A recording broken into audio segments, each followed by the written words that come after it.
Our specific theme this month is What is Your Song? Our meta theme for the month is Spirit.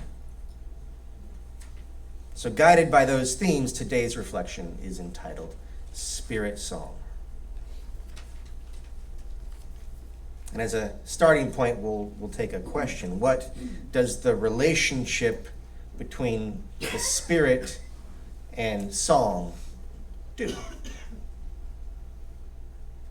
What is the relationship between your spirit and song?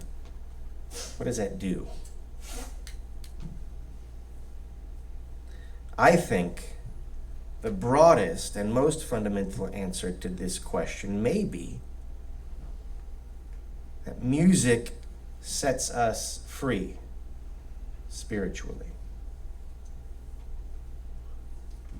It frees us into our imaginations. It frees us into our bodies. It frees us into our grief, or joy, or anger, or triumph. Music frees us into awe and beauty. And that freedom is a taste of the salvation available deep within each of us all the time. Music is the mediator between the sensual and the spiritual, said Beethoven. And someone named Plato called music a moral law that gives a soul to the universe. Bob Marley said that when it hits, you feel no pain.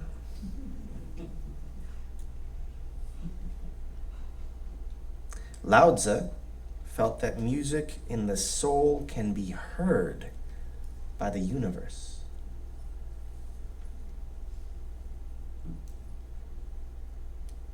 And when you believe, says the Spoon lyric, they call it rock and roll.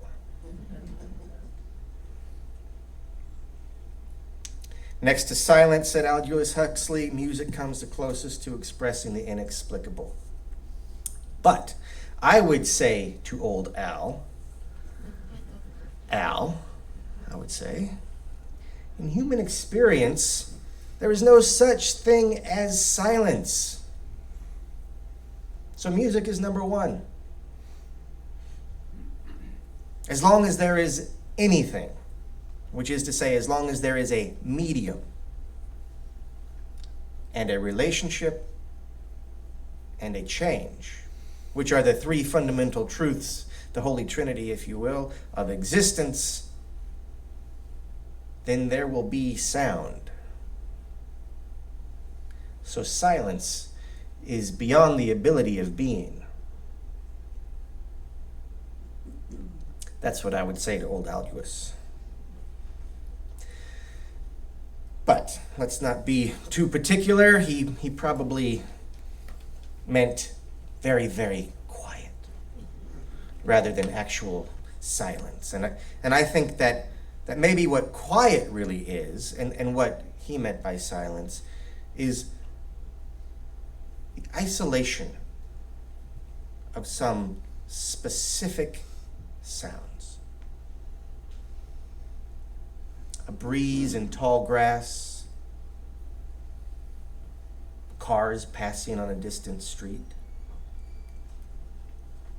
raindrops, the breathing of your child, your heartbeat.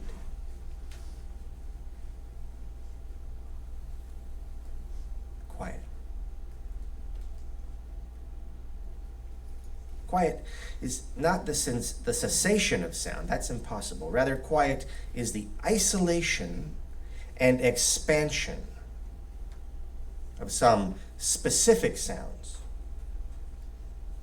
The cutting out of the extraneous and cacophonous and overlapping radiations of the tumultuous and burblequitous and carpacatoatistic babble of our lives. And phones and refrigerators and televisions and cars and conversations and our relations and screeching news monkeys and the horror jays of our internal, infernal, and eternal inadequacies. Should I say that again?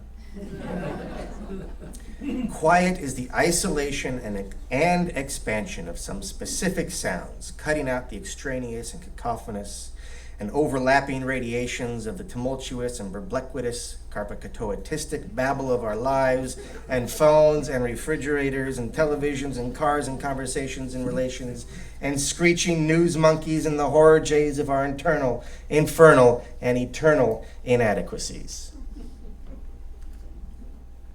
So could you say that with me? Would you? I've got it up here.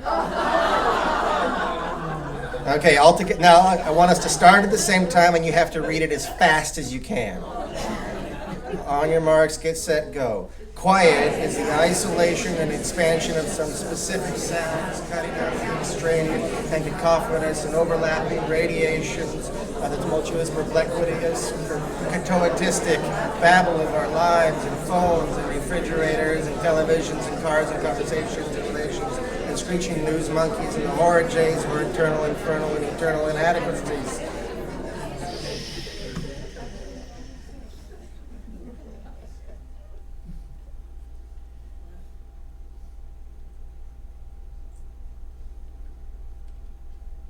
And that is also what music does. This now is music.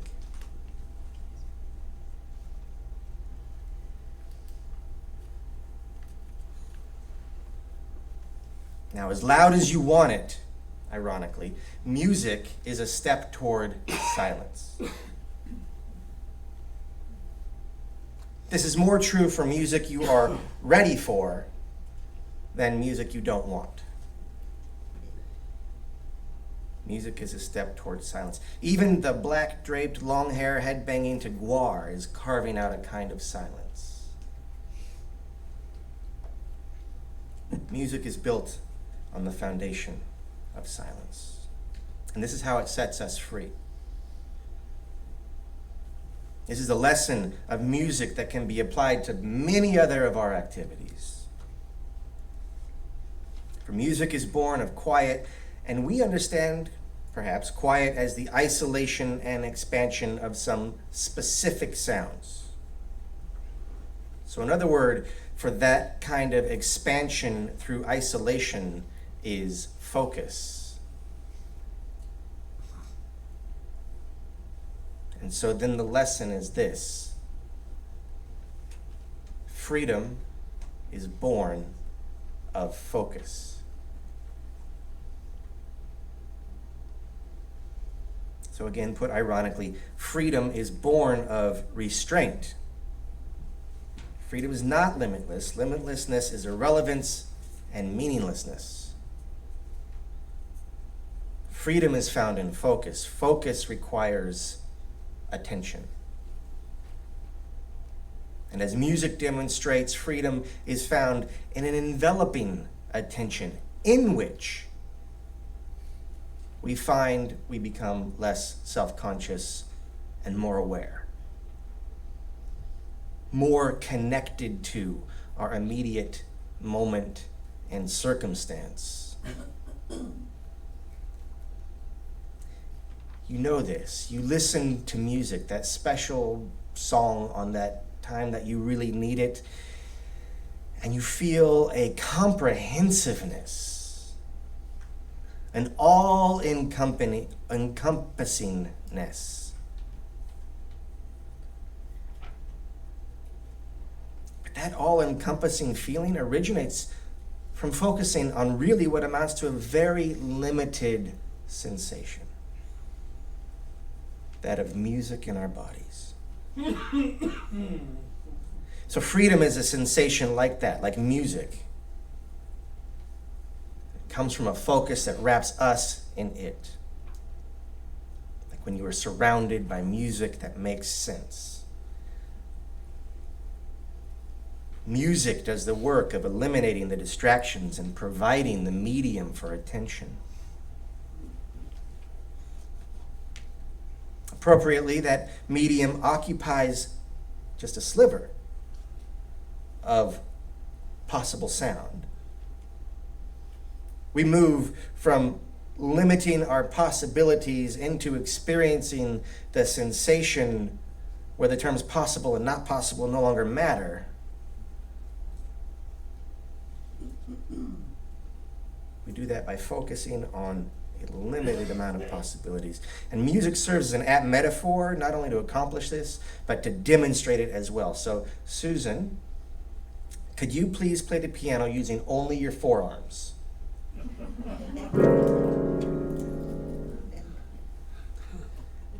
Believe it or not, what you just heard is still music. Maybe even harmony.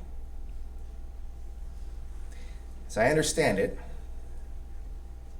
there is a mathematical scheme wherein even what we just heard makes musical sense. Doesn't make sense to me, but it makes musical sense in the math. And we don't experience that as music so much as just sound. But it is, by definition, music.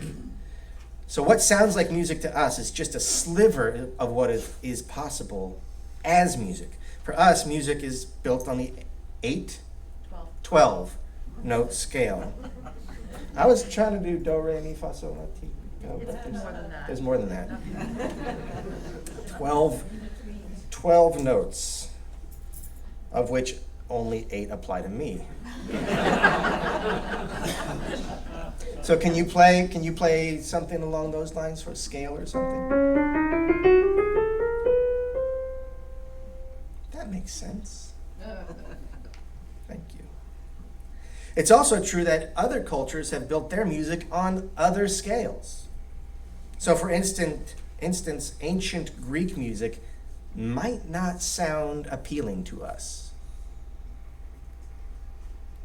Some of you may be thinking that Megadeth must be ancient Greek then.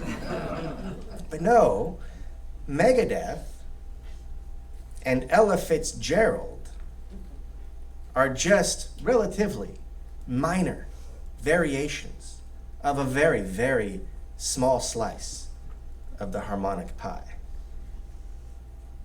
And it is within that culturally managed focus of sounds that freedom is presented to us as an opportunity.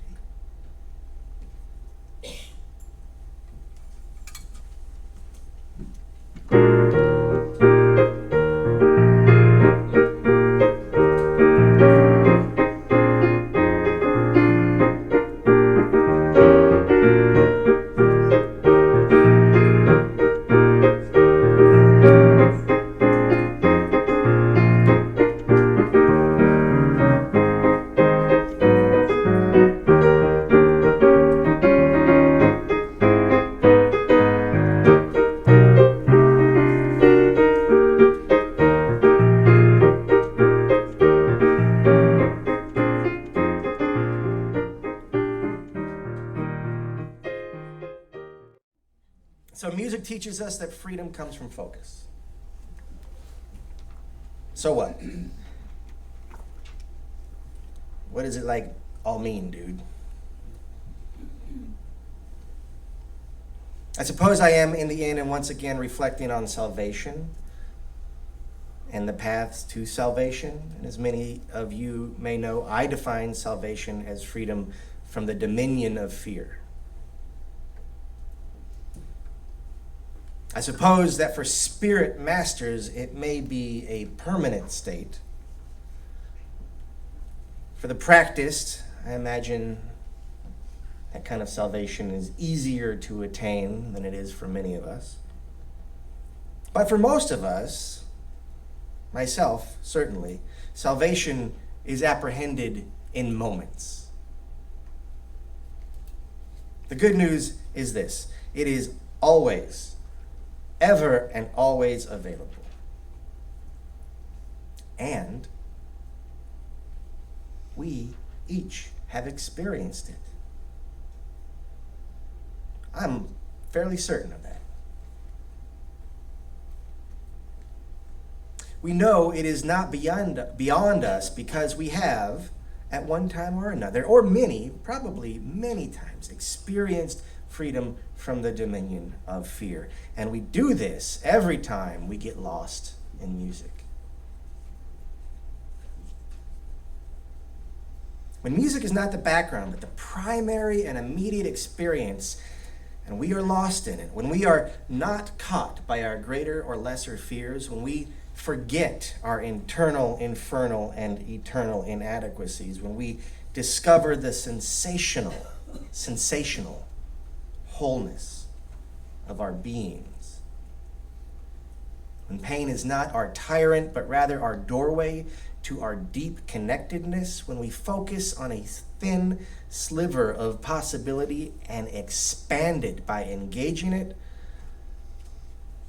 we find that we become less self-conscious, and so less fearful, and so more aware, more connected to our immediate moment and circumstance. Music and silence noticing helps us to stop seeing our thoughts and chasing our minds. It helps us to start seeing and experiencing our immediate circumstance. And when that happens, there is a sense of spaciousness and embeddedness. Something like a sense of freedom, spiritual freedom, freedom of connection. Music is a powerful and easily accessed tool to bring about this sensation. But it's not like a drug. A drug requires nothing of you but connections, I guess, of the nefarious kind, not the spiritual kind. But music you have to be ready to experience. That usually happens when it happens all by itself, and it feels like a need as much as, if not more than, a plan, much less a discipline. But I would like to make this, for me, a lifestyle rather than just random, one-off, disconnected, and unsustainable instances of spaciousness and salvation. I would like to cultivate focus because it feels good. Freedom and the dominion of fear feels good, and it gives us that sense of spaciousness. And that sense of spaciousness enables us to act compassionately. You remember that the sense of time, a person's sense of time, is the most determinative factor on whether or not they're going to do a compassionate deed. So cultivating that sense of spaciousness is cultivating compassion. I would like to cultivate this sense because it makes me a better father, husband, preacher, person, and I think the world and my family and my congregation need better fathers, husbands, preachers, and persons. The struggle is that I also feel that this requires some discipline. In this case, discipline is the shaping of the notes of my life into a music that is intelligible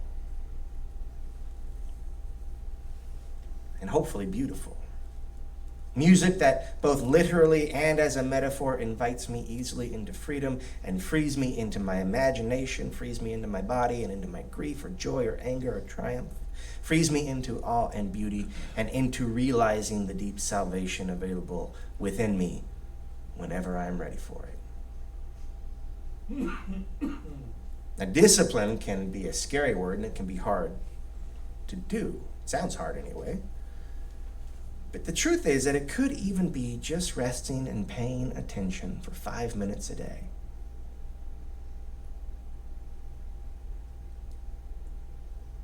Maybe at the same time of day. Could I, for 5 minutes every day, not focus on the future or replay the past? Could I cease working out an intellectual riddle or processing thought or indulging fantasy? I mean, those are all great. And there is a time for each of them, but they are not the kind of focus that yield the spaciousness of awareness that I seek, that I have felt, and that I wish to cultivate and feel again and again. So can I isolate and expand in a few focused moments? Can I make of my day a song? Can I hear the music that is always all around me and within me?